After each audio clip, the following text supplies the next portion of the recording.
Valentine's is another opportunity to make a shilling. Under this tent, it is business as usual. Imekuwa week sana juu imekuja on a weekend, on a Sunday. So watu wako hawakuji tao sana. But hizo other days kama ingekuwa weekday, as in population ya watu inanunuliwa na watu wengi. Sasa hii Valentine hii mwaka imekuwa chini. Juu ya watu wako population ya watu ni chini sana. Business is a little slow compared to the other years. Yeah. Why is that? Because it's fallen on a weekend and it's on a Sunday. Not many people are coming through like the previous years. Different vendors within Nairobi's Central Business District were offering a unique package for pocket, ranging from teddy bears, chocolate, rose baskets, and much more. Be that as it may, for every man buying flowers and teddy bears today, there will be one who will be actively ignoring the phone calls and messages from his girlfriend. This big teddy bear is ina cost 3K. Tuko na singles pia za 100, tuko na bouquet pia 500, tuko na baskets za 200, tuko na teddy bear, tuko na gift hampers za 1500. Hizo. In another part of the country, Valentine takes a different twist. Street children and dwellers in Nakuru were today treated to a Valentine surprise and an early lunch with calls for them to be issued with identity cards.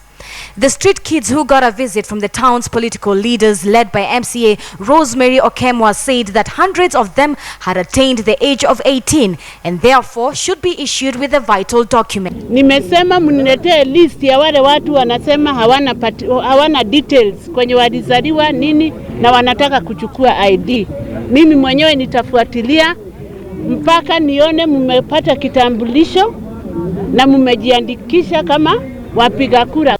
Even though it is named after a saint, some hold the perception that Valentine's Day was ordained by a sadistic female god for the sole pleasure of women and the sole pressure of men, which is why men, even the ones in the most loving relationships, will be spending the week forwarding witty memes to each other on how best to get out of the trap that is Valentine's Day. Zinzi Kibiku, KTN News. Zinzi Kibiku being just a tad cynical there. I hope you had a good day today. Let's take you to Lamu now, where local youth took part in a rare contest, a hat-making competition. The over 100 participants showcased their expertise in making hats using plastic waste material to discourage the use of plastics, which are a major environmental hazard on the island. Along the Peponi Beach in Shela Island, Lamu County, activity on the beach. But this is not your ordinary beach fun activity. Local youths are out to save the environment in their own unique way, using plastic waste material to make hats. Nimetengeneza hii kofia kutumia polythene paper bag na waste material which are carried from with water and the seashells. Nimetumia vifaa kama gunia plastic, wire na kitambaa. From an octopus, elephant, flamingo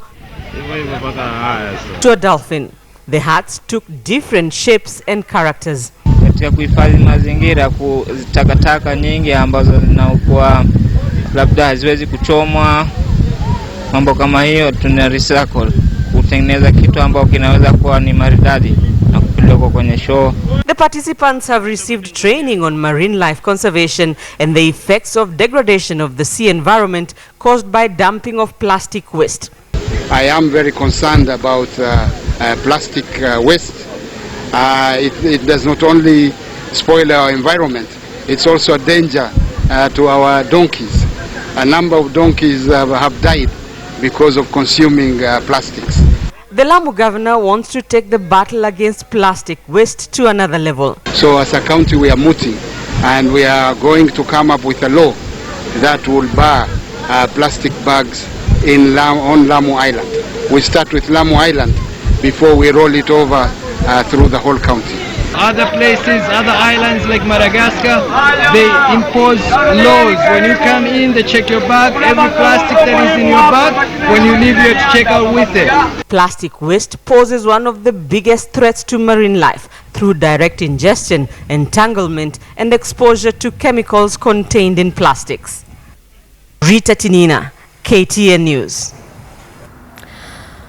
All right, now on Friday, the appeals chamber at the ICC made that ruling regarding recanted evidence. That's the focus of our discussion on Checkpoint. But let's just give you a very quick summary of what that decision was about. First of all, if you can take a look at my Super Bowl now, it was a unanimous decision reached by the 5 members of the bench, and it was for a reversal of the decision that was made by trial chamber number 5. Now, this is what they noted, that Rule 68 was amended by the Assembly of State Parties on the 27th of November 2013, and that indeed the application of Rule 68 in the cases against Ruto and Sang was retroactive, as the trial had already began in September of that year 2013. This is what made them rule that the application was retroactive. They also said that the use of Rule 68 would be detrimental to the two, as they did not have the opportunity to cross-examine the witnesses. Remember, these statements were made out of court. There were 5 witnesses who recanted their statements,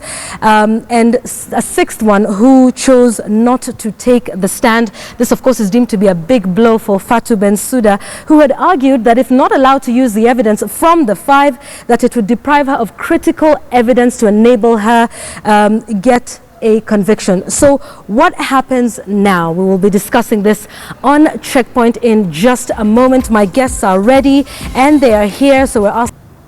Athletics Kenya has vehemently dismissed claims of bribery to reduce a failed drug test ban by Joyce Zakari and Francisca Koki, who are currently serving a 4-year ban. The two accused Mwangi of asking for a 2.5 million shillings bribe from each of them. The bribery claims are under investigation by the IAAF Ethics Commission. And the athletes were convicted and sanctioned according to the rules. What's interesting is the fact that these athletes have decided, even after having known that they have, according to the rules, they have a leeway to appeal in the normal procedural manner, they have just decided to go out there and make some reckless claims, which for us we are finding very interesting, and that's why we said we'd like to follow these up to the letter and through the legal processes that we have in the country. It's also good to note that these athletes are policemen, or they're in the force. So if anything of that kind happened, why did they not report them? Why did they not use the usual legal proceedings? And the point here is whether anyone asked them for a bribe or not, did they test positive? That is a big question here. They did, and is it Athletics Kenya or the CEO who gave them the banned substances? Obviously not. So they should be telling the athletes have let Kenyans down, because we selected them to the national team to go to Beijing to carry the national flag. Instead, they went there and let Kenyans down because they were cheats. Now, they cheated once, they cheated people in Beijing, and now again they have come down here, they are doing the same thing. So clean, and they can test me. You know, if I was not clean, then I would be scared.